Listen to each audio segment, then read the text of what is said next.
November 25, 1944. The sun barely cleared the horizon over the Philippines.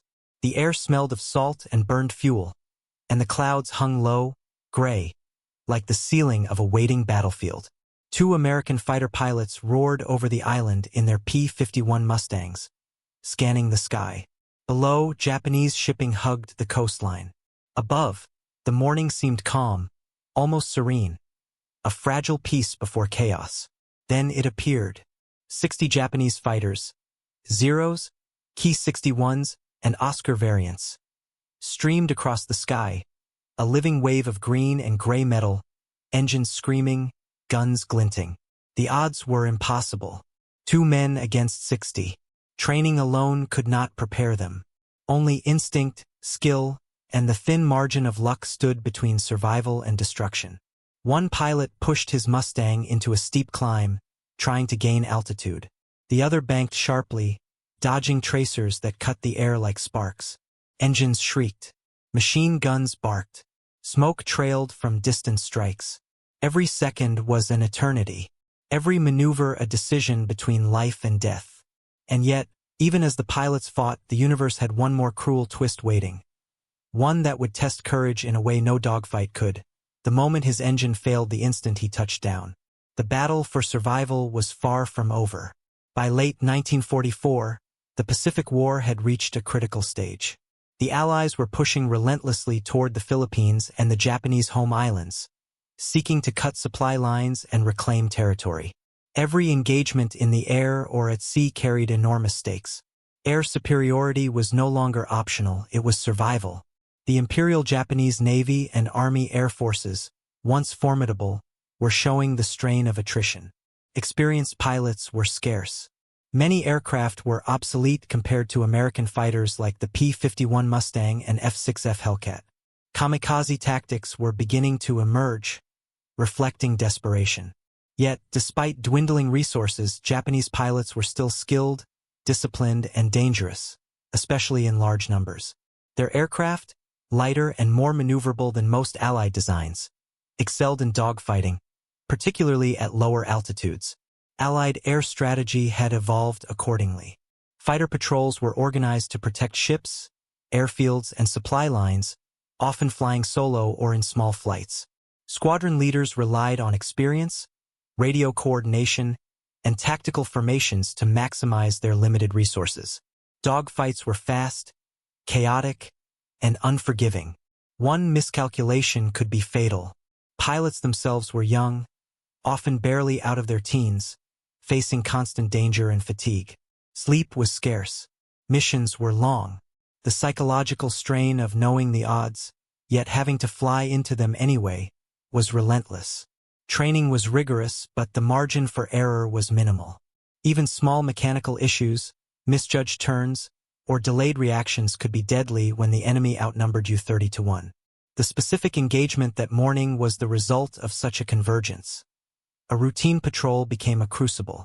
2 American pilots, tasked with reconnaissance and air defense, found themselves facing a force of 60 Japanese fighters.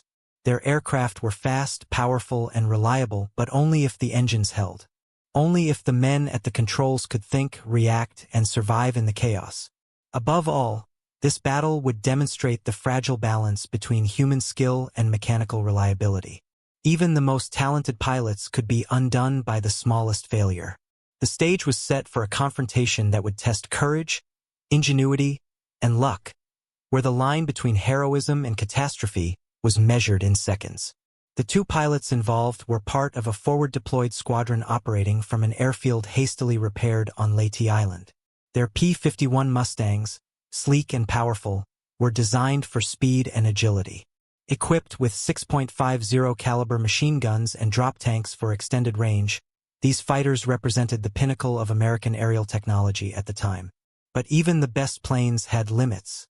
Engines were temperamental, especially in tropical heat, and maintenance crews were stretched thin, repairing battle damage and mechanical failures in record time.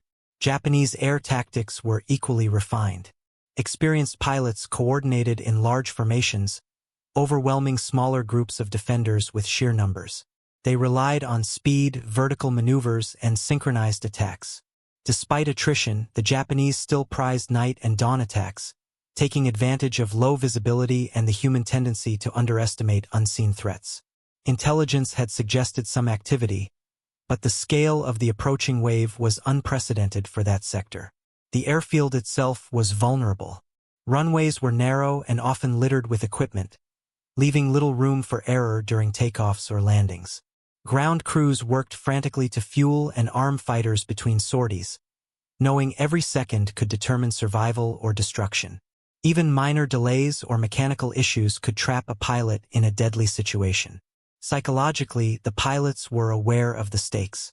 One of them, recently promoted to lead his flight, carried the weight of responsibility for his wingman. Both had faced Japanese fighters before, but never under such overwhelming odds. Each maneuver required split-second judgment, balancing offensive strikes with defensive evasion, and constantly monitoring fuel, altitude, and engine performance.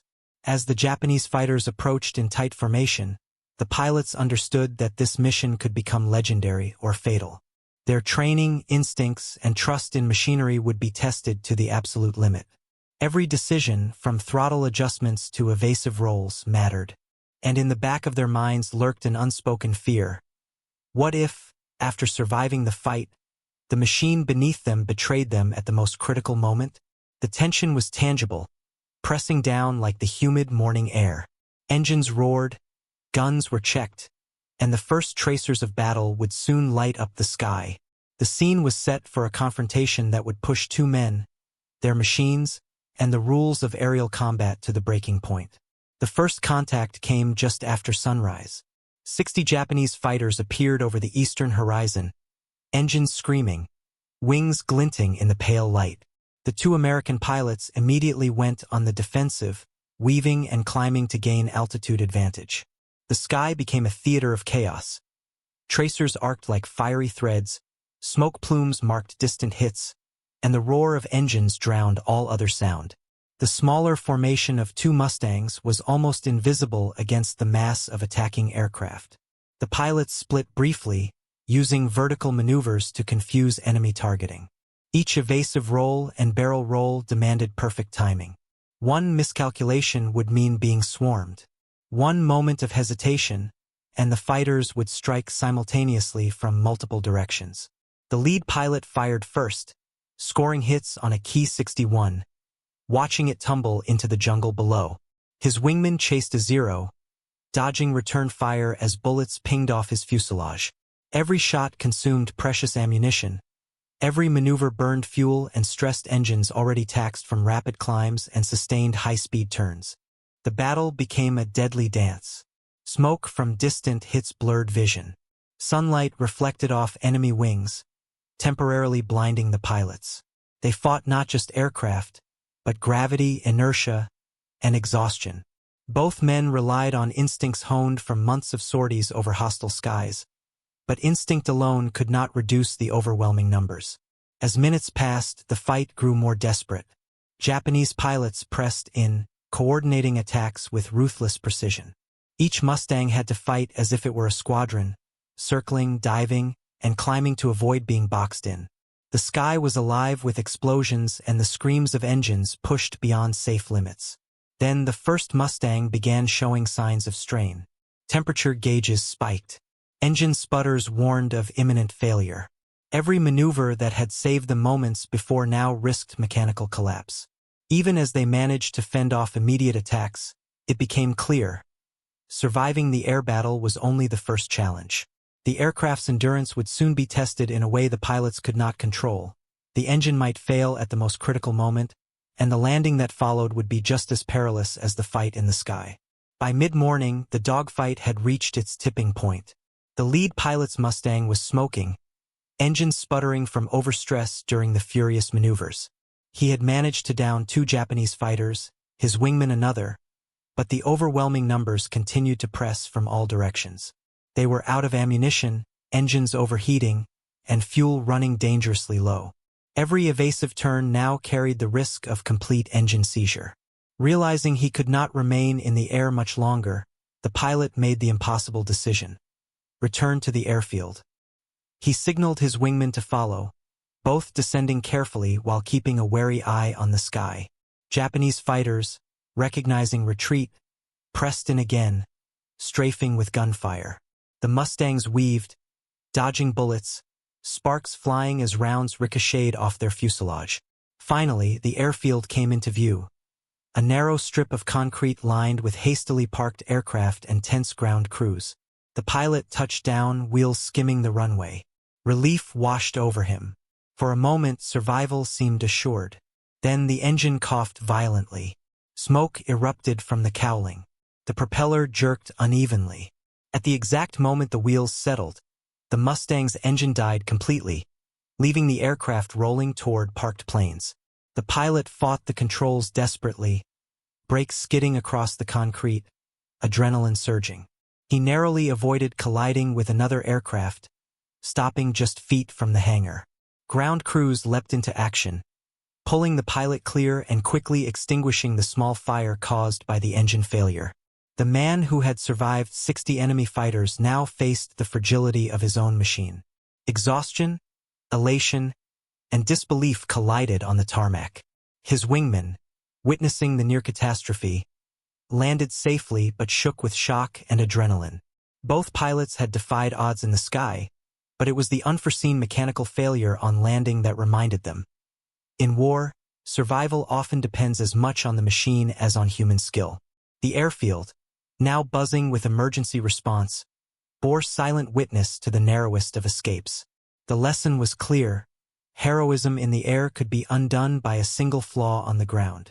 Yet, despite the mechanical betrayal, both pilots survived to fight another day, carrying the story of courage, skill, and luck that would echo far beyond that morning. The morning after the battle left the airfield in a tense, exhausted state. Though both pilots survived, the cost of engagement was visible in every corner. Aircraft had sustained damage from gunfire, some forced to emergency landings. Fuel lines and engine components were inspected and repaired under strict scrutiny, revealing the strain that prolonged combat placed on machinery. Ground crews worked tirelessly, patching bullet holes, replacing vital systems, and readying planes for the next sortie. Even minor mechanical failures, like the engine that had died at the exact moment of landing, were reminders of the fragile margin between life and death. Casualties among Japanese forces were significant but difficult to verify. Reports indicated at least a dozen enemy fighters were destroyed or heavily damaged, a testament to the pilot's skill and quick thinking. However, for every Japanese aircraft lost, the threat of more remained. Reinforcements could arrive at any time, keeping the tension high. For the two pilots, psychological strain lingered. Surviving against 60 enemies was an extraordinary feat, yet the near-catastrophic engine failure at landing underscored the unpredictability of war. Debriefings captured this duality. Courage and skill could prevail, but human error, fatigue, or mechanical failure could nullify even the most remarkable feats. Commanders used these reports to refine tactics, emphasizing the importance of mechanical reliability, situational awareness, and coordination with ground crews. This engagement became a case study in small unit resilience under extreme odds. Squadron leaders highlighted it in post-action analyses, praising both tactical decision-making in the air and crisis management on the ground. The pilot's ability to survive an overwhelming numerical disadvantage, combined with the immediate response of the airfield personnel, set an example that would influence future missions across the Pacific theater. The incident also reinforced a broader lesson. Aerial warfare was never only about firepower. It required human endurance, mechanical trust, and the readiness to react to the unexpected. Even the most extraordinary acts of skill could hinge on the reliability of a single engine or the timing of a landing. In the days following the engagement, the full impact of the battle became evident. The squadron's reports emphasized both the remarkable performance of the two pilots and the vulnerabilities revealed by the encounter. Lessons were drawn regarding aircraft maintenance, engine stress, and the importance of pre-flight checks, particularly when sorties involved long patrols over enemy territory. Engineers noted that the engine failure on landing, though minor in the broader context, could have resulted in catastrophic loss. Future protocols were adjusted to account for such mechanical risks under combat conditions. Morale across the squadron was a mixture of awe and caution. Pilots shared the story of how two men had survived against impossible odds, inspiring confidence in skill, training, and courage. At the same time, the mechanical failure reminded everyone of the ever-present fragility of both man and machine. Commanders reinforced training in emergency landings and risk assessment, understanding that even experienced pilots could be undone by a single, unforeseen factor. Strategically, the skirmish had limited impact on the broader campaign but served as a vivid microcosm of the Pacific Air War. Japanese air forces continued to rely on numerical superiority and coordinated attacks, but the effectiveness of Allied pilots in small formations demonstrated that skill, tactics, and quick decision-making could compensate for being outnumbered. It also influenced Allied operational planning, emphasizing the need for constant vigilance, robust maintenance protocols, and improved communication between pilots and ground crews. The story of the two pilots circulated widely among Allied units, both for its drama and its instructional value. Debriefings and historical records highlight it as an example of heroism under pressure, showcasing how human resolve interacts with technology, training, and luck. Survivors would remember the adrenaline, the smoke, the deafening roar of engines, and the instant when life hung by a thread. A moment defined not only by aerial skill but by the precise timing of an engine failure.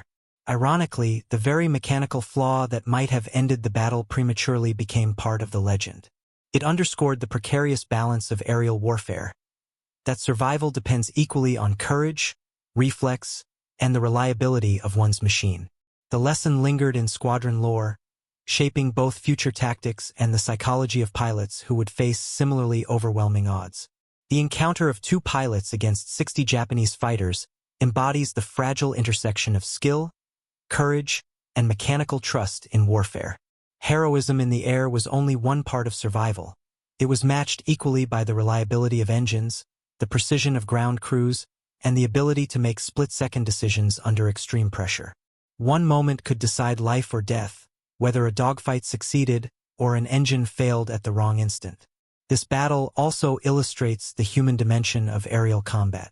Youth, training, and instinct collided with fear, exhaustion, and the overwhelming odds of numerical inferiority.